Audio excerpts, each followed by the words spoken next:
and we are here right now with Saul2Paul Project.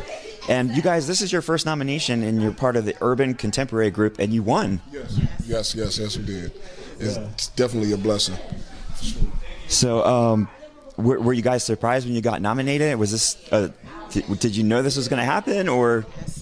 We were very surprised. One of our regional cohorts were from the DMV, Carlita Earl. She was part of the Kindred Awards before, and then she submitted us. It just felt like a spirit of camaraderie and collaboration. And she told us what this event was about. And when she told us it was just about the multi-diverse expressions of Christ, we were sold, because that's what we're all about. It was funny when Tim reached out to us. I sent a picture and a message. I said, "Is this legit?" She was like, "I don't know. It seems fishy. Let me look into it." When she looked into it, we found out it was. And yeah, we're super happy to be here. It's your first time here. What did you guys think of the experience? It was really, really, really cool. I do like the fact that it is a diverse, eclectic, different types of styles of music, and it's being celebrated, and gave a moment to most of the artists that was here to actually perform. So I enjoyed it. I really did. Absolutely. And Tim adds new categories every year. Sometimes categories go away, but this year we had some new ones. There was a dance category, Spanish category, a Christmas song, which I think was new.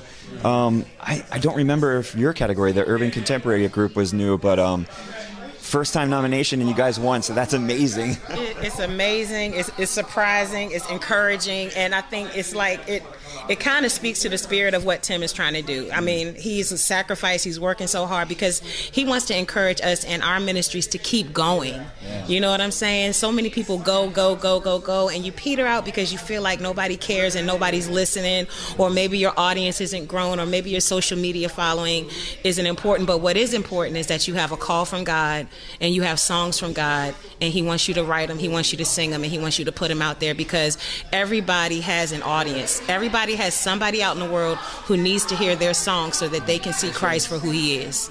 And not only were you guys nominated and you won, but you got to perform live here on stage. What was that like for you? Right up our alley. what we love to do the most. Yeah, that was a lot of fun, and it was different because, again, this is kind of new to us. I mean, we've been nominated for awards this year. Our first nominations were this year, but we've been doing it for a long time. But we really don't do it. We don't look for the awards or anything.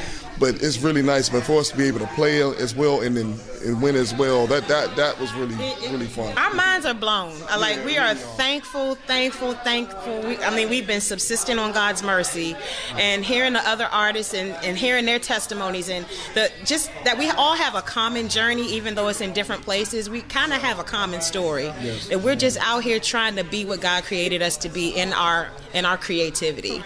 Yeah, so your name, Saul2Paul Project. Paul and I were talking about that. We really like that. What was the inspiration behind that name? So in 2006 or 7, when we first kicked off, we kind of took it as the play off of the Bible studies. The Bible story where they say Saul's name was changed to Paul, which isn't technically true, but Saul was changed. There was a change inside of him. And the other thing that connects us to the Saul-Paul thing is that we are very unconventional. We are not really invited to traditional churches often. We are out in the streets. We're out in the neighborhoods. We're at secular venues when we get invited. We're called to the Gentiles in much the same way Paul was. And God gave me that name very long time ago, and I thought it was for one reason, but it's only after all of these years that I understand it. It's more about the fact that we're called to be out in the world. We're not necessarily traditional church people, but we're Jesus people, and we're sent to go out there just like Paul did to convince the Gentiles. Come on in here with the Jews. He came to, salvation is in Christ, first for the Jews and also for the Gentiles. Not to get all theological, but no, I love that because there's a great service you can do to the church community, the people who are already in the fold, but you go outside the church, and that's where people need healing. And so I love that you have that kind of that allusion from the Bible, from Saul turning to Paul and going to the Gentiles. So I have a note here that you just released a new project, G Soul, in 2022. Yeah. Anything you want to say about that? Well, if you all are interested in what we do and want to hear it, you can get it on all digital platforms: iTunes, Google Play, Spotify, Pandora, YouTube. I mean, it's everywhere, and it's available digitally. And we recorded this project, and I'm so proud of the band, through the pandemic. We started right at the top of it, right before it hit. We took a little break, and then maybe a few months later we picked up recording. But it's just a really heartfelt project. We put a lot of heart and soul and effort in pouring out into this. So hopefully, you all that hear it will be blessed, and it just inspires someone. Yeah. How many people are involved in this project?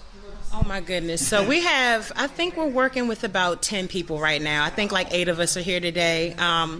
It's always been a group effort. It's always been a team effort. Even our songs, me and Chris write collaboratively. Some songs he writes by himself, some songs I write by myself.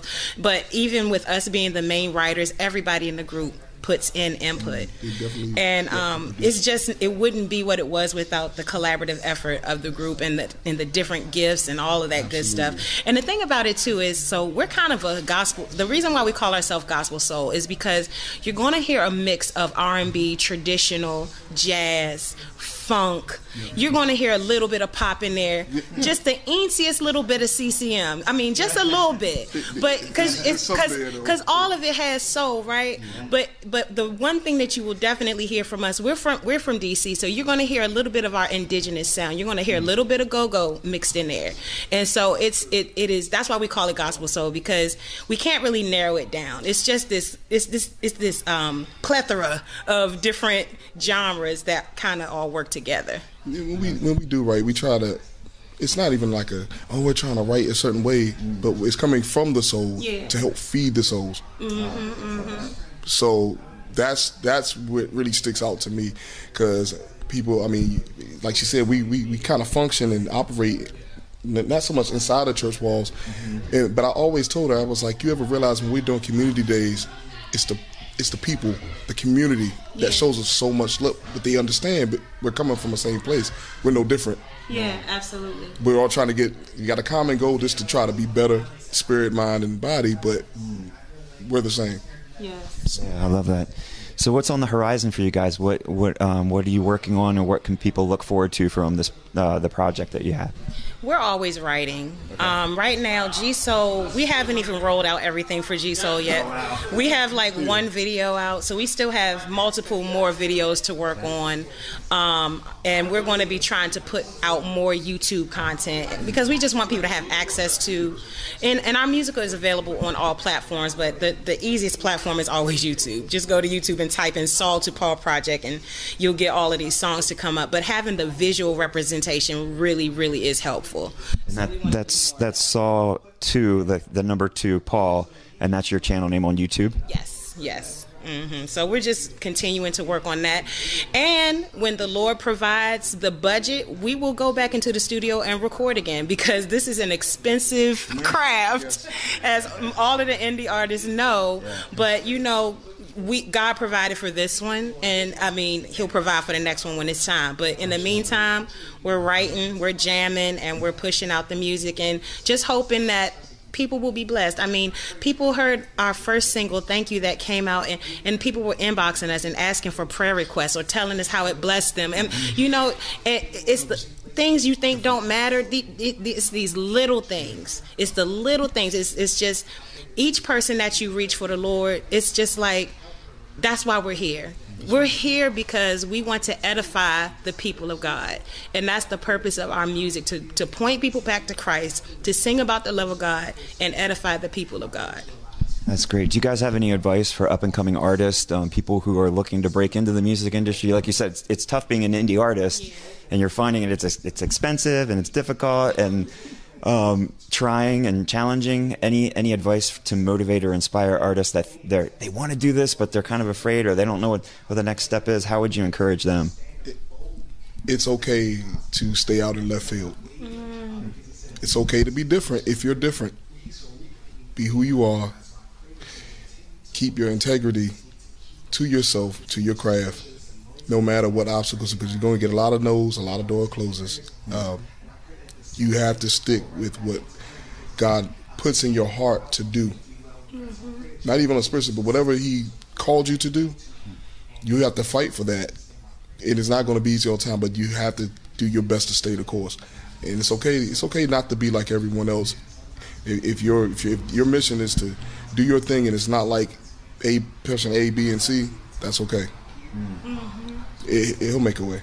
I love that. I would just say, in addition to that, just do what God told you to do and leave the outcome in His hands. Whether you rise or fall, whether you win or lose, whatever you did, the only person you got to answer to when it's all done is Him. Did God tell you to write a song and it only reached 3 people? Do it. Well done, my good and faithful servant. Just do what God gave you. Just be who God made you to be, and everything will be all right. I think that's really great advice, because everybody's looking at numbers now. They're on Instagram. They want to see how many likes they get and everything. So you're saying if 3 people get reached and their lives are changed, that's what's important. I love what you said. It kind of echoes Charles Stanley says, obey God and leave the consequences to Him. Yes, absolutely. Absolutely. Yeah, thank you guys so much. So we've been talking to Saul2Paul, the Saul2Paul Project. Check them out on YouTube and everywhere else online. And congratulations again on your first nomination and your first win. And hopefully we will see and hear more from you guys in the near future. Absolutely. Thank you. Thank you so much. Thank you so much. All right, thank you.